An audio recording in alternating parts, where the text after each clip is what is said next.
All right, let's go ahead and get started. I'll pray for us. Father, thank you for your word.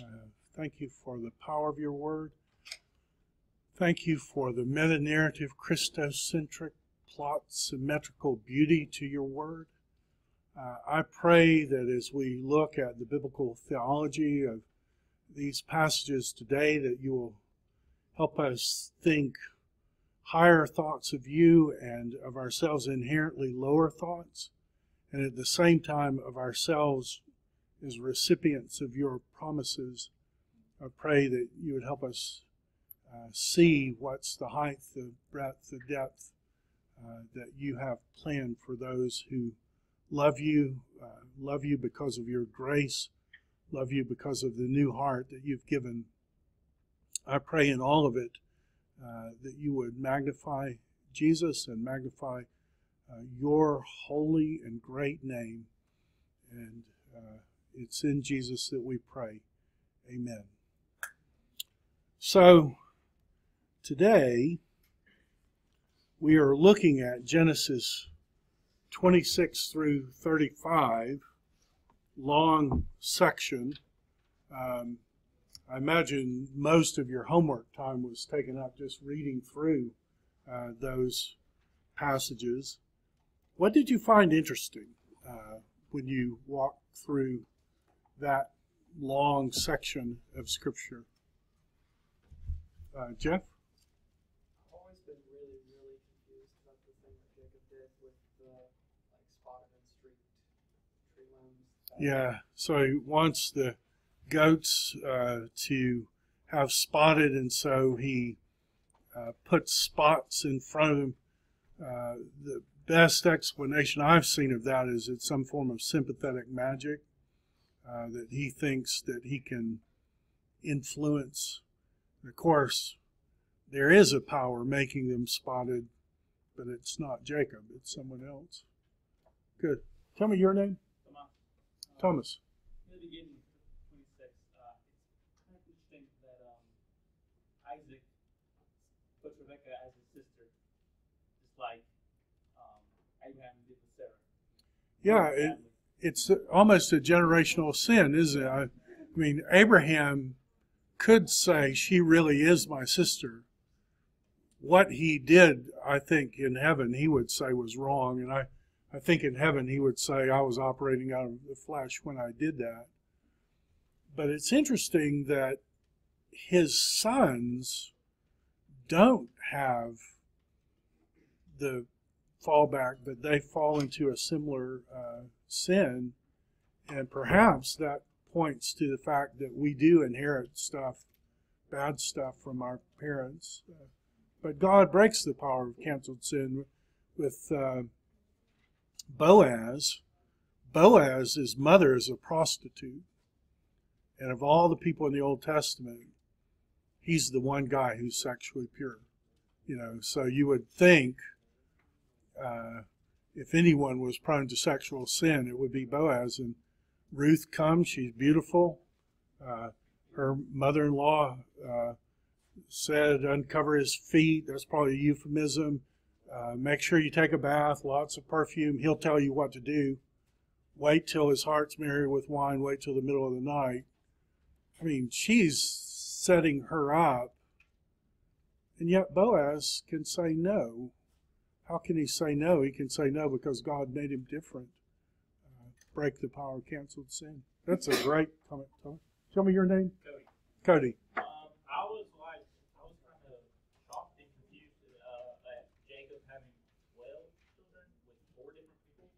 12 children with 4 different people. So this is the thing in the, I'll say the PowerPoint, but you have 4 with Leah. 1, 2, 3, 4.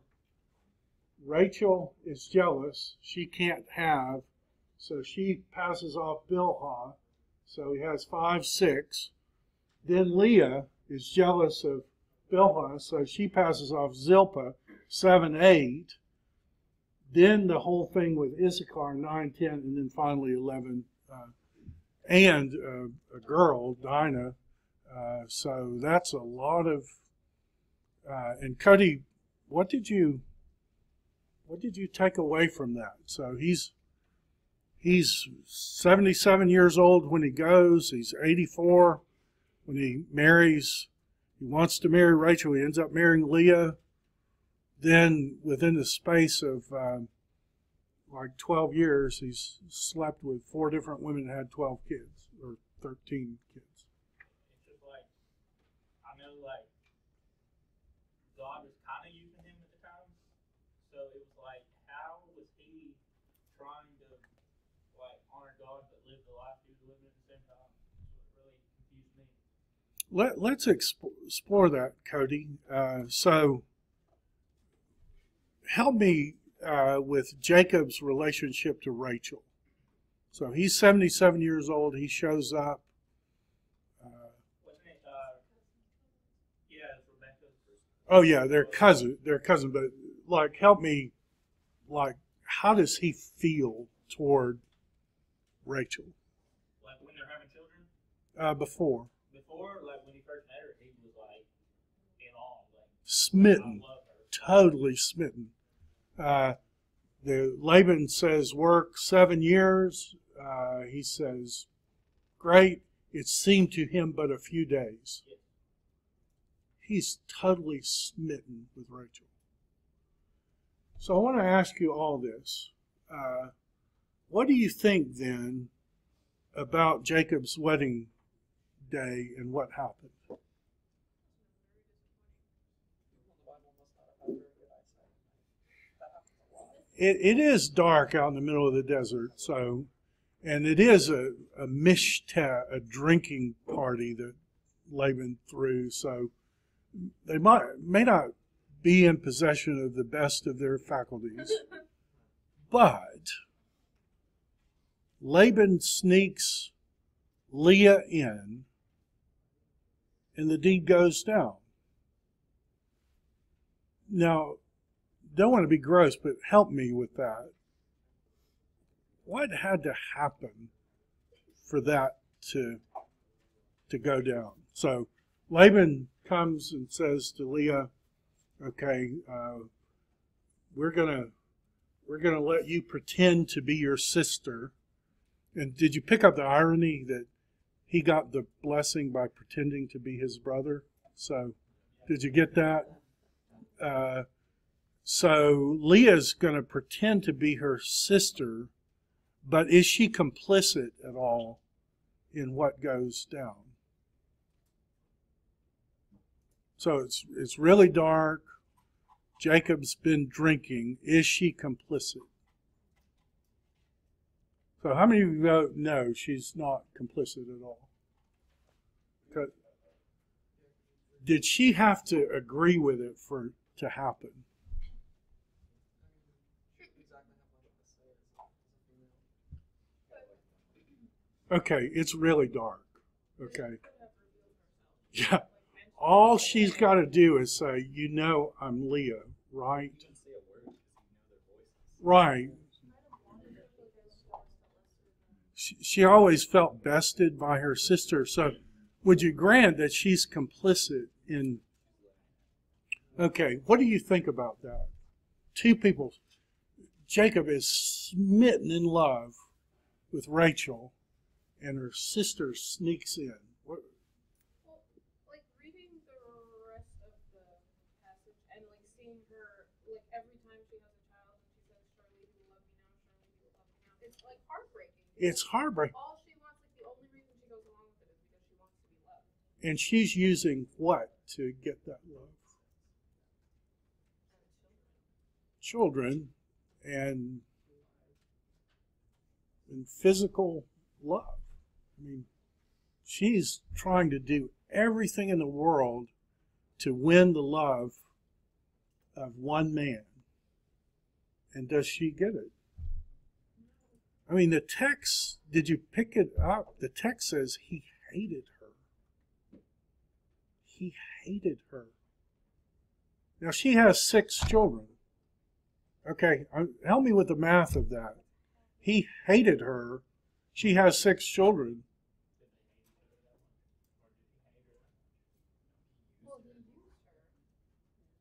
What's he using her for? He made her go through most pain. He's in love with something with Leah. It's not Leah. But I think It's the sex. environment. He's perfectly willing to have sex with her over and over and over again, but he doesn't love her. What do you think of that? Yeah, that doesn't sound too good, does it? Do you know what happens to... Okay, so help me with this. Jacob is smitten with love for Rachel. 7 years, but a few days. Wedding night, he wakes up, it's Leah. You're Jacob.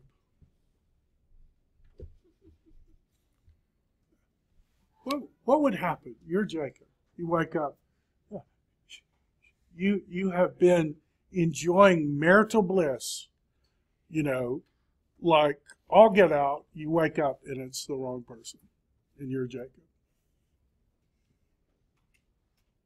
I know that it says that he loves Rachel very much, but I do find it weird that on this long-awaited wedding night that he doesn't realize it's her, and that he's so focused on the sex that he doesn't, she's not speaking. He doesn't make sure she's okay. He doesn't try to look for her. Like, it just seems very weird. Like, he's not focused on her as a person. He's focused on the action. Yeah, I think that's exactly right. I think that's exactly right. So he wakes up. It's her, not Rachel. And Laban says, well, we don't do it that way around here. We always marry the older one off. So sleep with this one for a week, and then you can marry the other one. You're Jacob. This is what I'm going to say. Yeah, okay, stand right here just a second. I'm going to go out to my truck. Yeah. This isn't going to play out well, right? And what does Jacob say?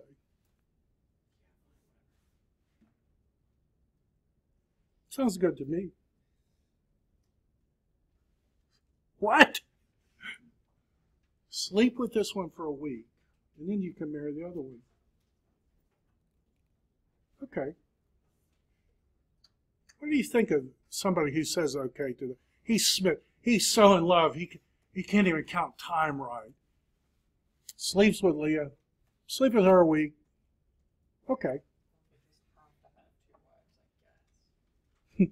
If you twist my arm, How much does he love Rachel? If he's willing to just, he's sleeping with... The way he treats Leah, it seems like not a lot. I mean, there's no way he can really, truly love Rachel if he's just, sleeping around with Leah. What's Rachel doing that week? She's crying her eyes out. And then it's over and he comes, okay, your turn. It's like, bud. And they go along with it. Do you know what Leviticus 18 says happens to a man who marries a woman and her sister as a rival wife?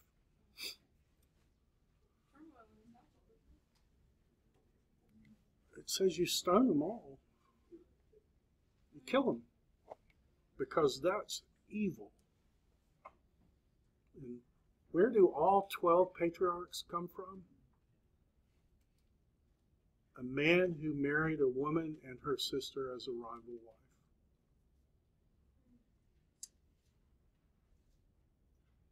That's weird, isn't it? David?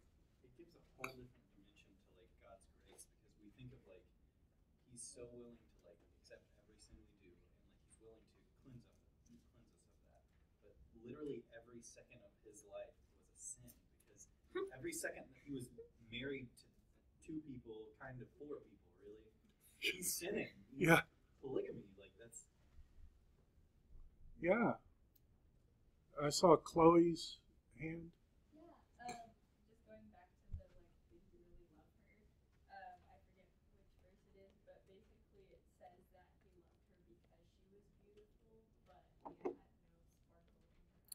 Yeah, so there was something, he was smitten with the outward appearance of Rachel, but he had very little commitment to her. I mean, did he not care that she's crying her eyes out all that week? And Jacob's perfectly willing to sleep with Leah after that. He sleeps with both of them. One can't have babies, one can. So she has 1, 2, 3, 4. I mean, he's sleeping with her all the time. And every time he goes to sleep with her, what about Rachel? I mean, we wouldn't put up with people who treated us that way. And yet, Jacob is just...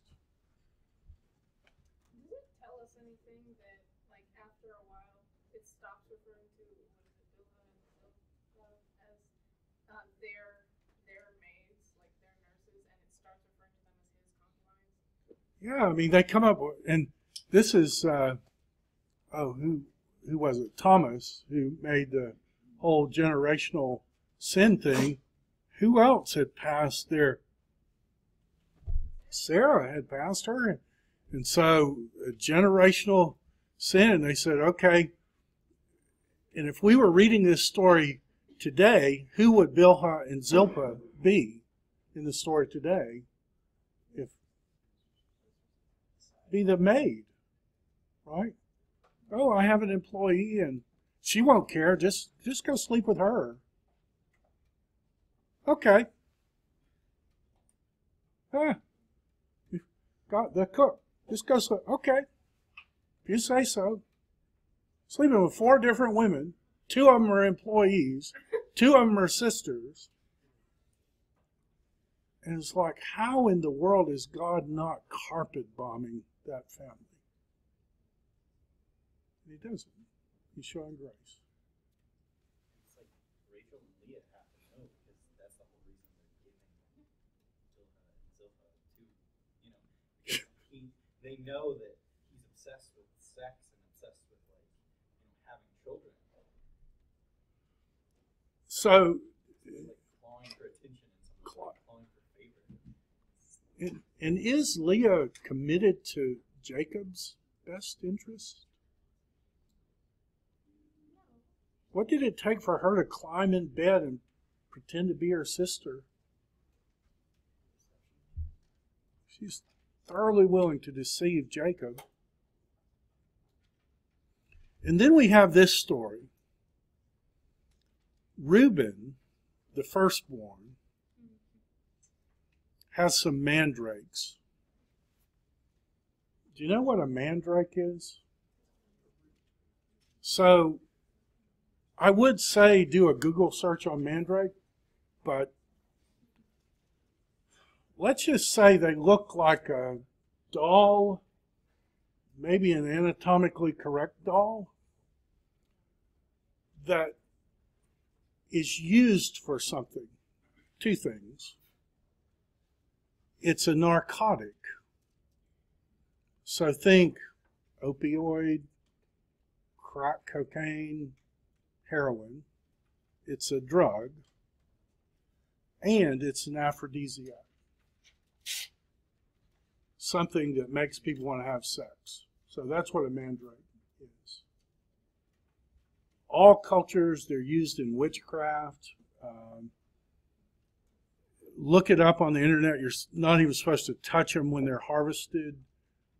Bad things. Do you have a question? Where did he get them? Why did he get them? Why is he giving them to his mother? Weird. Totally weird. Rachel sees the mandrakes and says, give me some of those mandrakes. To which Leah says, and this is the ultimate of all denial stories, she says, you blanked my husband. You stole my husband. And I'm thinking, who stole whose husband, right? You stole my husband. Will you steal my son's mandrakes as well? To which Leah says, give me the mandrakes and what? Give me the mandrakes and he can sleep with you tonight. Leah goes out to the field, meets Jacob. You have to sleep with me tonight. Jacob says, okay. She gets pregnant, names the kid Rent. So what's your name? Well, my name's Rent. Why are you named Rent? Well, my half-brother found some cocaine and aphrodisiacs, and they were going to give it to my mom, and my other stepmom wanted the cocaine aphrodisiac, and so in exchange for the cocaine aphrodisiac witchcraft, my mom got to sleep with my dad, and here I am. Huh. That's a pretty interesting story. So you want to come to family reunion? No. I'm good. I'm totally good. eHarmonyancestry.com, all the same organization. I totally stole that. Totally stole that.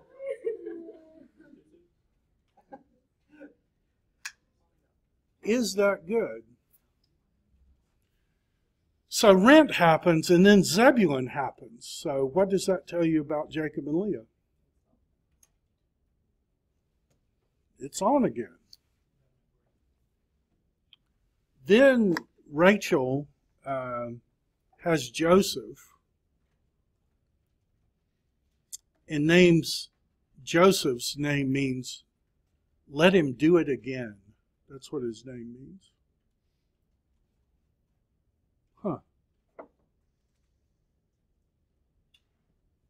And then Benjamin's born.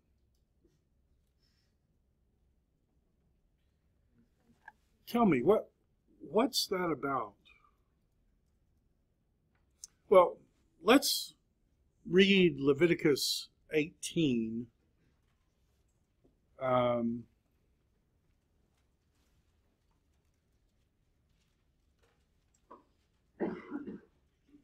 So these are the laws.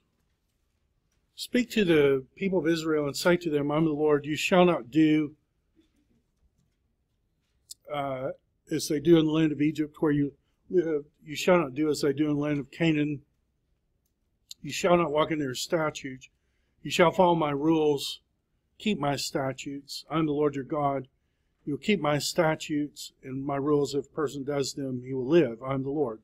None of you shall approach any one of his close relatives to uncover nakedness. I am the Lord. You shall not uncover the nakedness of your father. So who did that in this story? Ham or Canaan. Which is the nakedness of your mother. She is your mother. You shall not uncover her nakedness. Shall not uncover the nakedness of your father's wife. It's your father's nakedness. So who does that in this story? Reuben. You mean the firstborn of this moral paragon, Jacob? Real fast. Okay, so I got a little confused. So Reuben was who? Leah's. Who did he give the drugs to? He was going to give them to Leah, but they end up in Rachel. Okay. But Rachel lets Leah sleep with Jacob because she got the mandrakes. Okay. And then Leah names the kid, I've rented. No. Yeah. You shall not uncover the nakedness of your sister, your father's daughter, or your father's mother, whether brought up in the family or in another home. Who does that get? Abraham. You shall not uncover the nakedness of your son's daughter or your daughter's daughter, for their nakedness is your own nakedness.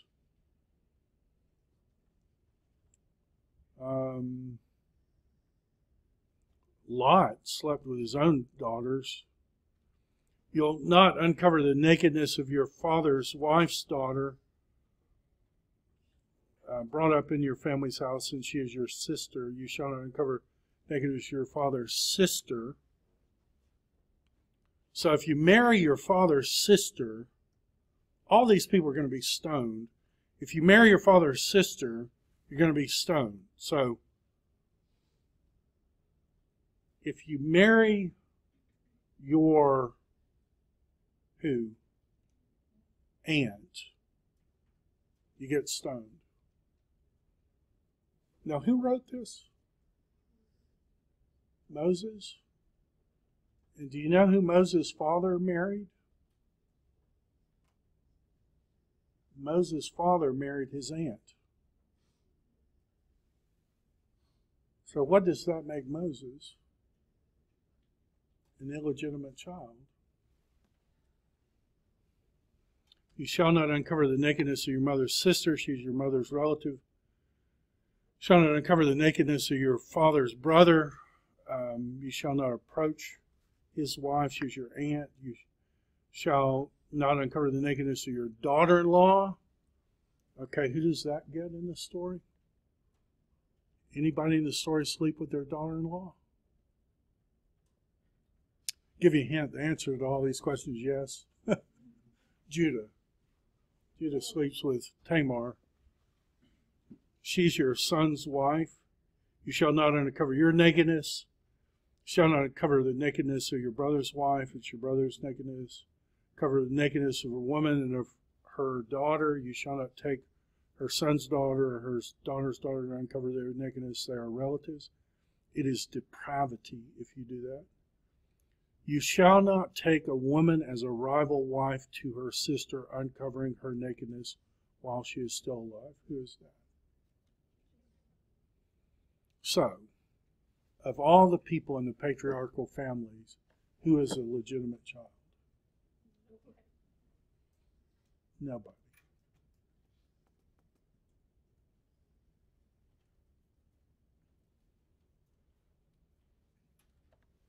So help me. I mean, why is God showing grace to Jacob?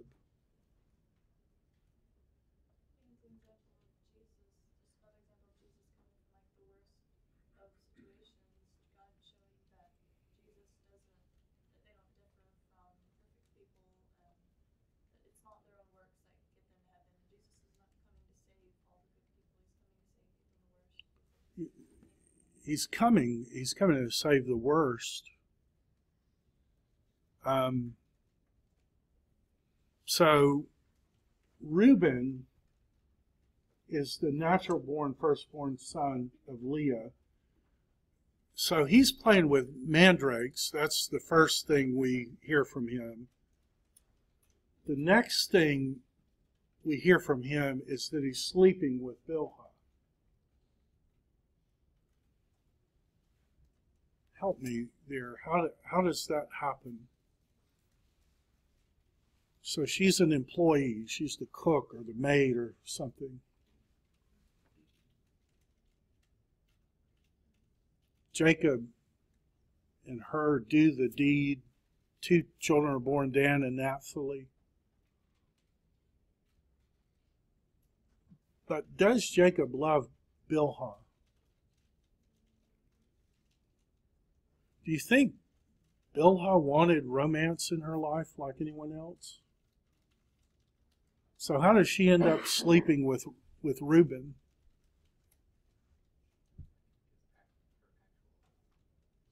Right, he pays attention to her, seduces her.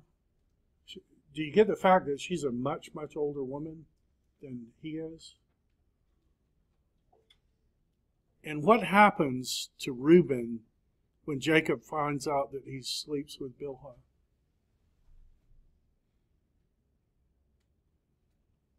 Jacob curses Reuben.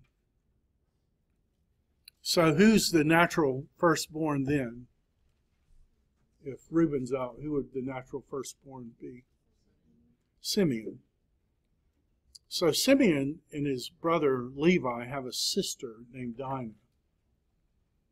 And what happens to Dinah? She's raped. Who rapes her?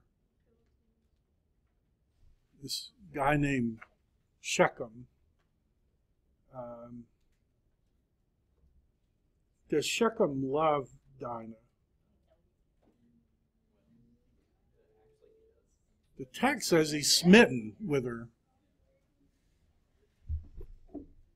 It says, in Hebrew, it says he humiliated her, which I don't know what that means. I mean, is it the humiliation of rape? Is it, we don't know, but it says he humiliated her, slept with her. But then it says he spoke kindly to her heart. So you read this story and you think, this guy is a total jerk. But after he's a jerk, even though it's wrong, he's trying to make it right. Have we talked about how the stories in the Bible repeat themselves over and over again?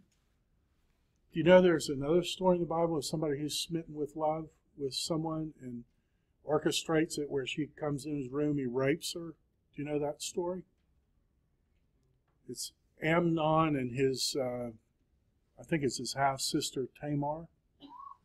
And so he connives so that she's in his room alone.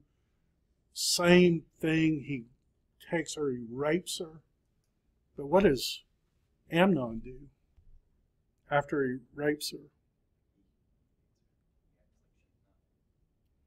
says he threw her under the bed.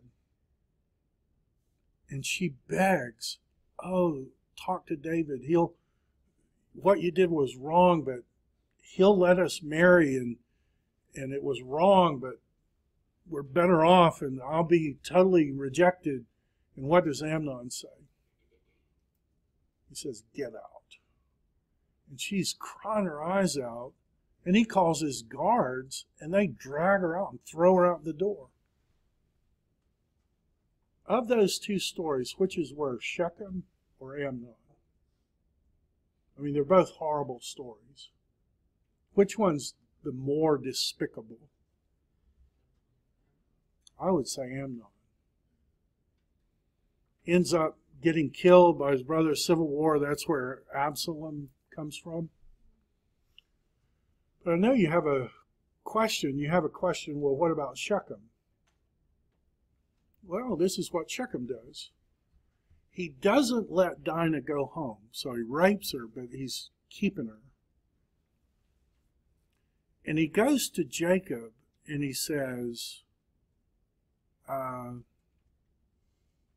much money will it take for me to make this right? I raped your daughter. How much money will it take to make this go away? You're Jacob. Stand right here. I'm going to go out to my truck. How much money will it take? I'll pay whatever you say. 500, will that do? 1,000? 2,000? 50,000? 150,000? He's negotiating to find grace in Joseph's eyes. What do you think about that? I think it would have been just as easy to go to him before and say, hey, I want to marry your daughter. How much money do you want for me to marry your daughter? Yeah. Respectfully. Yeah. Still sounds like a prostitute, but at least that would be more. What's that? Is it the first time he's done it? I mean, because he made it so simple. Like, how much will it cost me to do it? Guy's totally delusional, right? So this is what Simeon and Levi do. They say, we're religious people. And religion is very important to us. And it would be an abomination for our sister to marry someone who's uncircumcised. So, if you and all the men of this city will be circumcised, then you can marry Dinah.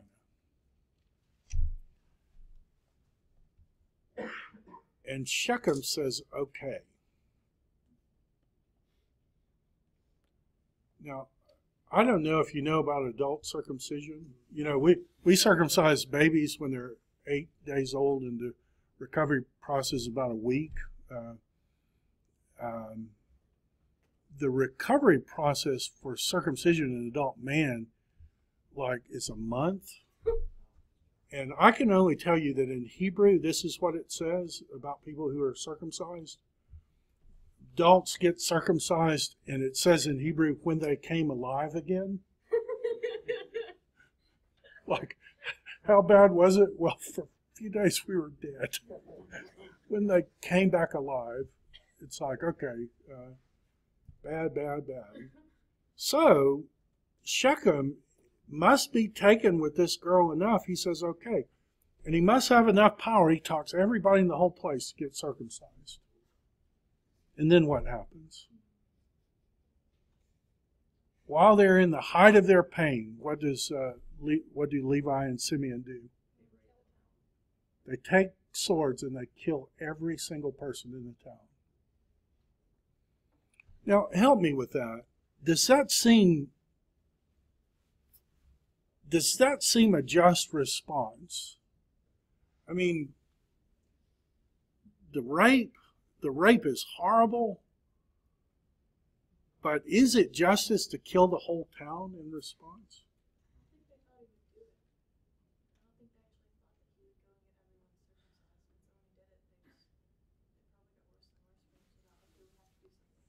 You know, I hadn't considered that. You may be right. I just assumed that they planned to do this, but you could be right. They could have said, surely no one in their right mind would do that. And when they did it, they thought, well, this is an opportunity.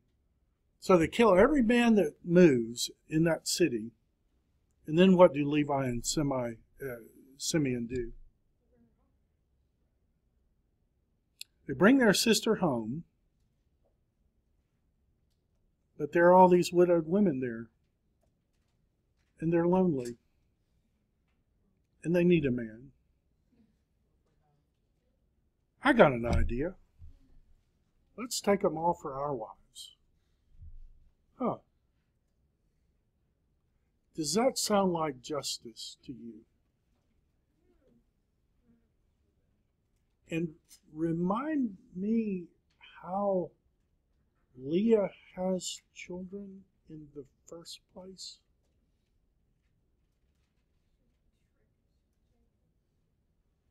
So would you say Leah is sexually pure, or would you say there are problems there?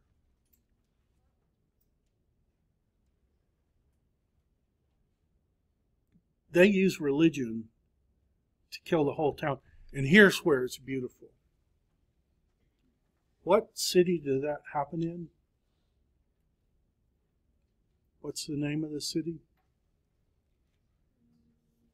Find it in your Bible.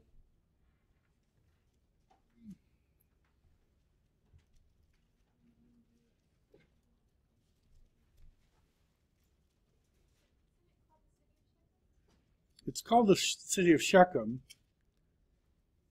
And have you ever looked on a map where the city of Shechem is? I am glad you asked.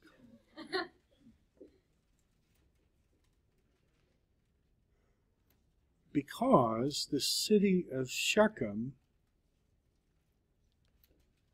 is very near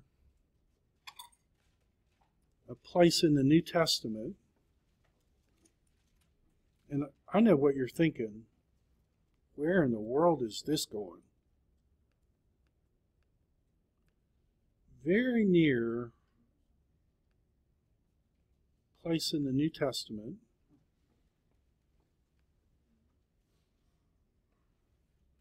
So I'm going to say turn on all the Old Testament places. And if we do that, that's why whenever you read, you always want to see where places are. So there's our place. It's right between Mount Ebal and Mount Gerizim, right? That's where they have the covenant blessing and cursing thing. It's also the first place Abraham built an altar. And there's one thing that happens there in the New Testament. So we should skip that, right? So show me all the places, New Testament. Oh, Shechem and Sychar are the same place. And I know you have a good question. What happened at Sychar? Well, let's type in Sychar. Oh, it's the story of the woman at the well. What can you tell me about the woman at the well? 5 husbands, and the husband you have now is a husband. He's just not your husband. Oh, that's a very polite way to say that. Right? You have a husband, it's just somebody else's husband, not your own husband. And what happens to that woman? Given grace. Is she a sexually pure woman? No? Okay. Once she believes in Jesus, what happens? Made well, yeah. She goes, rim shot. Once she's believes, she goes and does something. What does she do? Tells everybody in the city. And what happens to everybody in the city? They believe. Jesus comes to a well. There's sexual immorality. The result is the whole town gets saved. Huh. Remind me who Levi is? Oh, the priestly line. And what line does Moses come from? Levi? Oh. So the priestly line uses religion to murder people? Jesus uses religion to save people? Same place? So are Simeon and Levi the firstborn? They're rejected because of that Shechem thing. So who's the 4th son? Judah. What can you tell me about Judah?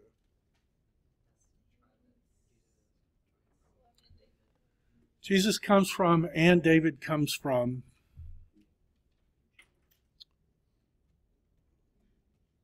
Now, if Jacob had gotten to marry the one that he wanted to marry, who would the firstborn have been? Joseph.